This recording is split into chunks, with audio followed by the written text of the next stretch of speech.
2020 continues. Here's John Stossl.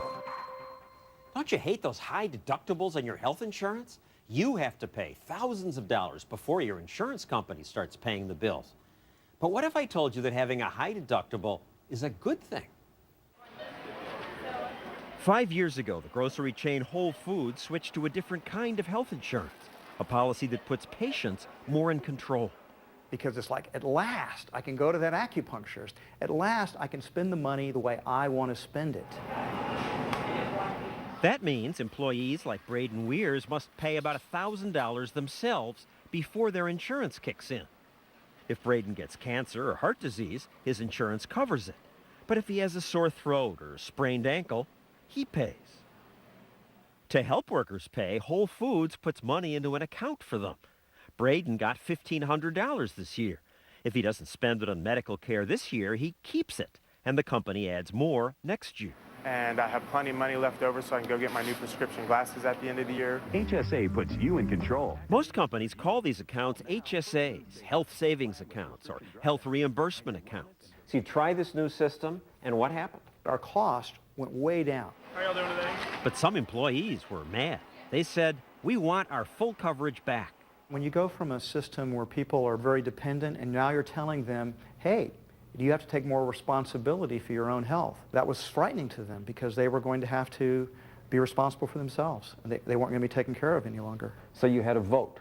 The result was 77% of the team members voted for the health plan that we have today. Our CEO, John Mackey. Today, some workers have $8,000 in their health accounts. And then that's their money. It builds up over time. And so that's great because the money is compounding for them. I can save up my money and afford to have a child later on. He controls the money. And as the money builds up, it can cover all sorts of future out-of-pocket expenses. And it changed behavior. They start asking how much things cost. They may not want to go to the emergency room if they wake up with a hangnail in the middle of the night. They may schedule an appointment now. They didn't ask what things cost before. Why should they? Somebody else is paying for it. Thank you so much. When she went to the doctor, marketing director Marianne Buttrose never used to ask. Well, how much will this cost? Because it didn't matter. And I'll get someone to help. And now it matters to me because it's my money. It's my money. Since it's her money, some people worried that health savings accounts will discourage people from getting care they need. You don't get preventive care. You don't go to the doctor when you've got something you think might be wrong. Maybe they economize by not getting health care that they need. The premise in those kind of questions, John, are that people are stupid. They're not smart enough to make these decisions for themselves. It's sort of an elitist attitude. The individual is the best judge of what's right for the individual. And most individuals are making smart choices. People who have these high deductible health insurance policy take a lot better care of themselves. They'd have more yearly physicals because they're saying if I keep myself healthy, in the long run, I'm going to be spending less money. Sherilyn Schmidt used her account when she wanted to get a physical. Since it was her money, she shopped around. She found prices varied by hundreds of dollars. If I had regular insurance, I would have never called around and asked for prices. I would have just walked in, showed my card, said, I need a physical, and they would have given me a physical. And I don't even really know what they would have given me because I would walk in and say, I need a physical, and they would say, okay, well, this is what a physical entails, done. And the fact that she was paying changed the way she thought about that physical. I started thinking, well, what am I getting for this price? For $1,200, what am I getting? I hear some doctors are saying, gee, nobody's ever asked me that before. Yeah, and they don't often know. I mean, that shows you how dysfunctional our healthcare system is, that people don't have the vaguest idea how much they're spending on healthcare, close to the closest $10,000 or $20,000 often when they go to the hospital. And the sellers don't have any idea what it cost. We know what H-E-B is selling broccoli for right now, so we have to reflect our prices to the competition. But in healthcare, no one's trying to think, yeah, I'm going to cut 5% below that price so I can increase my business. Some say healthcare is different. It's too complex.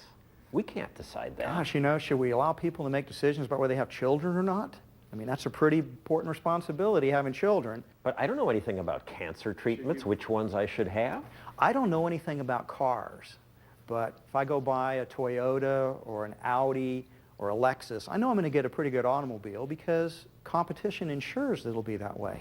Which is why Americans buy Toyotas instead of Trabants. Of course, cars and cancer are different, but where there is competition, information resources like consumer reports and websites spring up to help consumers make decisions. As a sliver of competition has entered healthcare, similar resources are appearing rating doctors and hospitals. My favorite is this Espresso Sierra. John Mackey says this competition will improve healthcare, except so far, not enough people shop for it. The doctor doesn't feel compelled to compete on price. The doctor doesn't worry that he's going to lose that business to a competitor down the street. So there really isn't any price competition going on. That's why he says despite their big initial savings, Whole Foods healthcare costs are creeping up again. But if everybody was out there asking doctors what things cost, if doctors were advertising their prices, we'd begin to see prices dropping.